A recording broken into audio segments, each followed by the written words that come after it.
Perkenalkan, nama saya Muhammad Karisma Suda dari kelas 10-2. Saya ingin menerangkan tentang metode FIFO dan LIFO. Pertama-tama kita akan menuju ke pengertian metode FIFO dan LIFO. Apa sih metode FIFO itu? Metode FIFO adalah metode manajemen persediaan barang dengan konsep menggunakan barang yang diterima lebih awal. Dan apa sih metode LIFO itu? Metode LIFO itu adalah manajemen persediaan barang dengan konsep menggunakan barang yang diterima paling akhir. Yang pertama-tama kita akan menuju ke metode FIFO dulu. Metode FIFO paling sering digunakan di perusahaan karena mengeluarkan barang yang tersedia di awal atau yang pertama kali datang. Kemudian stok yang tersedia di awal pasti stok terbaru, dan itu akan mengundang minat dari konsumen. Ini cukup menguntungkan bagi perusahaan karena mengurangi resiko kerusakan pada barang. Yang kedua adalah metode LIFO. Metode LIFO adalah metode manajemen persediaan barang dengan konsep menggunakan barang yang diterima paling akhir. Jadi stok yang tersedia paling akhir, yang dijual terlebih dahulu, dengan beberapa keuntungan yang didapatkan dari metode LIFO diantaranya: 1. Jika inflasi, stok barang yang belum terjual akan memiliki nilai rendah. 2. Nilai harga pokok pada inflasi akan mengalami peningkatan.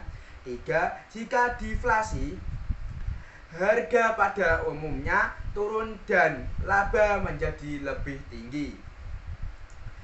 Jika disandingkan dengan metode fresh in fresh out, metode LIFO sebenarnya mulai tidak digunakan oleh perusahaan karena penjelasan yang tidak logis. Perbedaan metode FIFO dan LIFO. Ada 6 perbedaan yang perlu Anda ketahui tentang metode FIFO dan LIFO, yaitu metode yang digunakan seperti yang telah dijelaskan di atas, bahwa ada perbedaan berdasar antara metode FIFO dan LIFO, yaitu tentang manajemen persediaan barang. Jika FIFO, barang yang pertama kali datang, barang tersebut jika akan diletakkan di awal dan diprioritaskan untuk dijual. Sedangkan LIFO, barang yang terakhir kali datang, barang tersebut yang diletakkan paling depan dan diprioritaskan untuk dijual. Untuk saat ini, lebih banyak perusahaan yang menggunakan metode fresh in fresh out dibandingkan dengan metode LIFO. Yang kedua adalah stok barang yang dijual. Yang melihat perbedaan yang kedua akan menjadi jelas mengapa banyak perusahaan lebih memiliki metode FIFO daripada LIFO. Di metode LIFO, stok barang yang dijual adalah stok lama.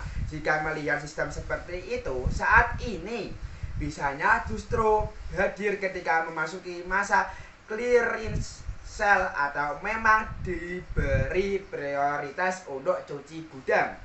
Sedangkan di FIFO, barang yang dijual adalah stok terbaru.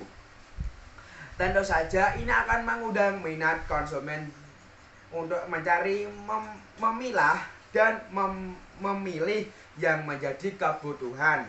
Hal ini lebih menguntungkan bagi perusahaan, terutama dari segi brand engagement. Yang ketiga adalah harga pokok penjualan. Perbedaan yang ketiga adalah harga pokok penjualan. Dalam metode LIFO, harga pokok penjualan adalah harga yang menunjukkan harga pasar saat ini.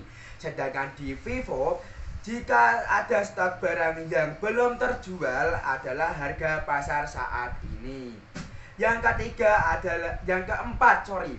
keempat adalah penilaian inventaris.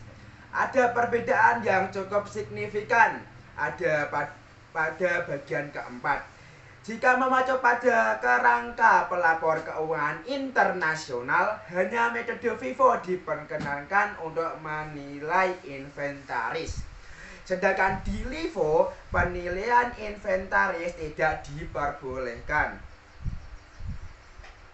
Yang kelima adalah inflasi. Jika memiliki masa inflasi, pajak penghasilan menjadi minimum pada metode LIFO.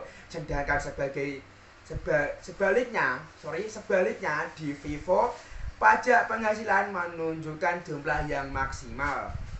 Yang keenam atau yang terakhir adalah deflasi. Seperti yang telah dijelaskan di atas, maka bagian ini adalah kebalikannya. Jika memasuki masa deflasi, pajak penghasilan menjadi maksimal pada metode LIFO. Sedangkan di FIFO, pajak penghasilan justru berubah menjadi jumlah minimum. Keuntungan metode FIFO.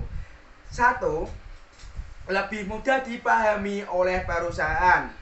Alur inventaris, barang paling mudah adalah barang terbaru yang pertama dan paling panas untuk dijual. Yang kedua adalah mengurangi pemborosan. Hal inilah yang membuat keuangan perusahaan tetap aman karena pemborosan atas stok barang tidak akan terjadi. Cukup sekian penjelasan hari ini. Bila ada salah kata, saya mohon maaf. Assalamualaikum warahmatullahi wabarakatuh.